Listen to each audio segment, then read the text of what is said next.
အခုနောက်ပိုင်းကိုရီထုံးနေတဲ့ဖုန်းတွေက app တွေလေ news feed တွေအရင်ကတော့တိတ်အသုံးမဝင်တော့ဘူးရှုပ်ရှုပ်ထွေးထွေးတွေဖြစ်လာတယ်လို့ခန်းစားမိကြလားမသိဘူးတကယ်တော့အဲ့လိုခန်းစားနေရတာတယောက်တည်းမဟုတ်ပါဘူးအဲ့လိုဖြစ်လာအောင်နောက်ွယ်ကနေတိတ်တိတ်လေးပုံဖော်နေတယ်မမြင်ရတဲ့စွမ်းအားတကူရှိနေလေဒီနေ့အဲ့ဒီအကြောင်းကိုပဲအတူတူကြည့်သွားကြမှာပါ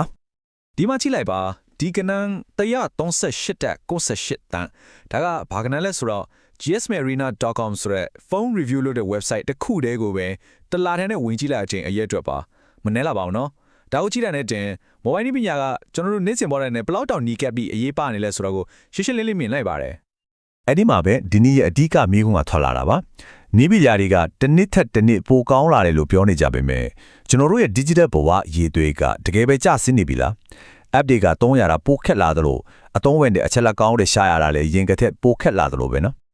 ဒီလိုအပြောင်းလဲတဲ့နောက်ွယ်ကအဓိကမောင်းနှင်အားကတော့ artificial intelligence အတူကောက်ခေါ်တော့ AI ပေါ့ဒီစကားလုံးကတော့အခုဆိုနေရာတိုင်းမှာကြားနေရပြီဒါပေမဲ့သူ့ရဲ့တကယ်အကျိုးသက်ရောက်မှုကဘယ်လိုရှိလဲဆိုတာကိုတော့တေချာနားလည်ဖို့လိုလာပါပြီကဲဒါဆိုအခြေခံနဲ့ပဲဆက်လိုက်ကြအောင်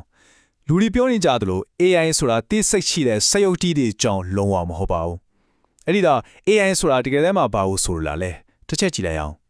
်ပြောရရင် AI ဆိုတာကကိုယ်ပိုင်အသိဉာဏ်နဲ့စဉ်းစားတွေးခေါ်နေတာမျိုးလုံးဝမဟုတ်ပါဘူး။သူကဘာလဲဆိုတော့အချက်လက်အများကြီးကိုခွဲချမ်းစိတ်ဖြားပြီးပုံစံတူရာတွေကိုရှာပေးတဲ့ရှုပ်ထွေးတင်ချာနီးစနစ်တွေ algorithms တွေပေါ်မှာပဲအခြေခံထားတဲ့ tool တခုပေါ့။ဥပမာကိတ်မုတ်ဖုတ်တဲ့အခါလိုက်လို့ရတဲ့ channel ပြုတ်နီးလုံးငယ်။ဒါမဲ့အဲ့ channel ကအစားပေါင်းကတိကရပိုရှုပ်ထွေးတယ်လို့ပဲစိတ်ထဲမှာမြင်အောင်ကြည့်လိုက်။ဒီကျွမ်းကျင်သူရဲ့စကားက AI ရဲ့သဘောတရားကိုအတိအကျစစ်ပြလိုက်ကြပါပဲ။ AI ရဲ့စဉ်းစားတဲ့ပုံစံဟာ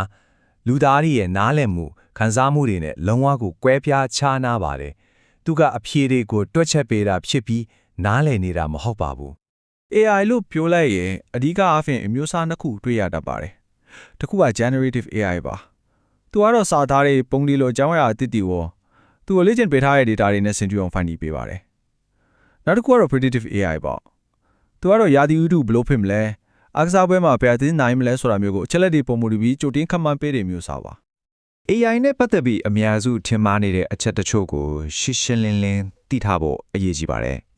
AI မှာကိုယ်ပိုင်အသိစိတ်ခံစားချက်ဆန္ဒဘာမှမရှိပါဘူးသူကအင်တာနက်ပေါ်ကအချက်အလက်တွေနဲ့သင်ယူထားတာဆိုတော့အင်တာနက်ပေါ်မှာရှိသမျှကောင်းတာရောမကောင်းတာရောပလိုက်မှုတွေရောအကုန်လုံးသူ့စီမှာပါလာနိုင်တာပေါ့အရေးကြီးဆုံးကသူရေးလိုက်တဲ့စကားလုံးတွေရဲ့အတိအပြည့်ကိုသူတကယ်မသိပါဘူးမနှက်ဖြန်နေဆိုတဲ့အစားကြောင်းမှာနောက်ကတာမယ်လို့ဖြစ်ဖို့အလားအများဆုံးဆိုတာကိုခံမှတ်နေရတတ်ပါပဲဒါပေမဲ့ AI ရဲ့အဆိုးဘက်ကိုပဲချီလို့တော့မဖြစ်ပါဘူးသူ့မှာตึกပြန်တဲ့ဆေးပညာလောကမှာကဘာကြီးကိုပြောင်းလဲစေနိုင်တဲ့အသုံးဝင်မှုတွေလည်းတကယ်ပဲအများကြီးရှိနေတာပ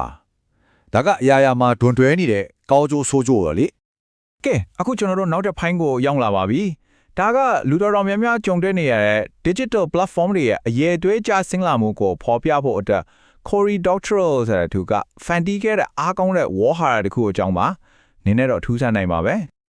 Anxiety Fortification ဆိုတာဘာလဲဒါဟာ online platform တွေပျက်စီးယိုယွင်းလာတဲ့ပုံစံတစ်ခုကိုပြောတာပါအစပိုင်းမှာသုံးစွဲသူတွေကိုဆွဲဆောင်ဖို့အရန်ကောင်းတဲ့ဝန်ဆောင်မှုတွေပေးလူတွေဆွဲလာပြီဆိုရင်ကြော်ညာရှန်တွေလို့စီးပွားရေးလုပ်ငန်းတွေစီကပိတ်ဆိုင်ရဖို့သုံးစွဲသူတွေရဲ့အတွေ့အကြုံကိုလစ်လူရှူလာတယ်နောက်ဆုံးစစ်မှာက share ရှင်တွေအတွက်အမြတ်အများဆုံးရဖို့သုံးစွဲသူရောကြော်ညာရှင်းတွေစီကပါတာမိုးရှိသမျှကိုညှစ်ထုတ်ယူတော့တာပါပဲဒီအဆင့်သုံးဆင့်ကိုဥမာလေးနဲ့ပြောပြရင်အဆင့်တက coffee ဆိုင်အဆင့်တစ်ဆိုင်ကလူသိအောင် coffee ကိုအလကားတိုက်တော့ပါပဲလူတွေကြိုက်လာအဆွဲလာပြီအဆင့်နှစ်မှာတော့အဲ့ဒီဆိုင်ကရေတော့ပိုက်ဆံစတောင်းတယ်တီရှူတော့ပိုက်ဆံစတောင်းတယ်ဒါကစီးပွားရေးလုပ်ငန်းတွေစီကအကျိုးအမြတ်ရဖို့တုံဆွဲသူအလွဲသုံးစားလုပ်တာအဆင့်ထုံးမှာတော့ coffee ကြီးကိုလည်းတင်တယ်ခွက်ကိုလည်းတီးပြလိုက်တယ်ဒါကတော့တန်ဖိုးရှိသမျှအကုန်ပြန်ရအောင်လုပ်တော်တာပါပဲဒီဖြစ်စဉ်ကိုနာမည်ကြီး platform တွေမှာလက်တွေ့မြင်နေရပါတယ် Reddit ဆိုရင်သူ့ရဲ့ API ကိုသုံးခွင့်ပိတ်လိုက်လို့လူကြိုက်များတဲ့ third party app တွေအများကြီးပိတ်သိမ်းခဲ့ရတယ် Twitter အခု X မှာဆိုရင်ပိတ်ဆံပေးထားတဲ့ account တွေကအရေးအသွင်းနေတဲ့ post တွေကိုပိုဦးစားပေးမြင်ရတယ် Uber ကလည်းအစပိုင်းမှာဈေးကွက်ကိုလက်ဝါးကြီးအုပ်နိုင်မှုဈေးတွေအများကြီး short ပေးခဲ့ပြီးနောက်ပိုင်းမှာတော့ search pricing နဲ့ဈေးတွေအဆက်မတန်တင်ခဲ့တယ် Netflix ကလည်းဈေးကွက်ကိုကြီးစိုးလာတော့ဈေးနှုန်းတွေမြင့်ပြီး password sharing ကိုတားမြစ်လာတာပေါ့ ကဲဒီ enshitification သဘောတရားကလုပ်ငန်းခွင်တဲ့ AI ဝင်ရောက်လာနဲ့ပေါင်းဆက်သွားတဲ့အခါဘလို့ဖြစ်လာနိုင်တယ်လဲအခု Gizmodo ရဲ့အဖြစ်မှန်ကိုလေ့လာကြည့်ရအောင်ပါ နည်းပညာတရံ website Gizmodo ရဲ့ Spain ဌာနခွဲကသူတို့ရဲ့ဝန်ထမ်းအလုံးကိုအလုပ်ထုတ်ပြီးသူတို့နေရာမှာ AI ဘာသာပြန်စနစ်ကိုအစားထိုးခဲ့ပါတယ်။အဲ့ဒီမှာရလက်ကချက်ချင်းဆိုသူတို့ပဲထွက်ပေါ်လာပြီးတော်တော်လေးကိုရှုပ်ထွေးခဲ့ပါတယ်။ အဲ့ဒီ AI ကထုတ်တဲ့ဆောင်းပါးတွေမှာဒီလိုမျိုးအတိတ်ပဲမရှိတဲ့ HTML ခုတ်တရားစာကြောင်းရဲ့လည်းမရောပါလာတာပါ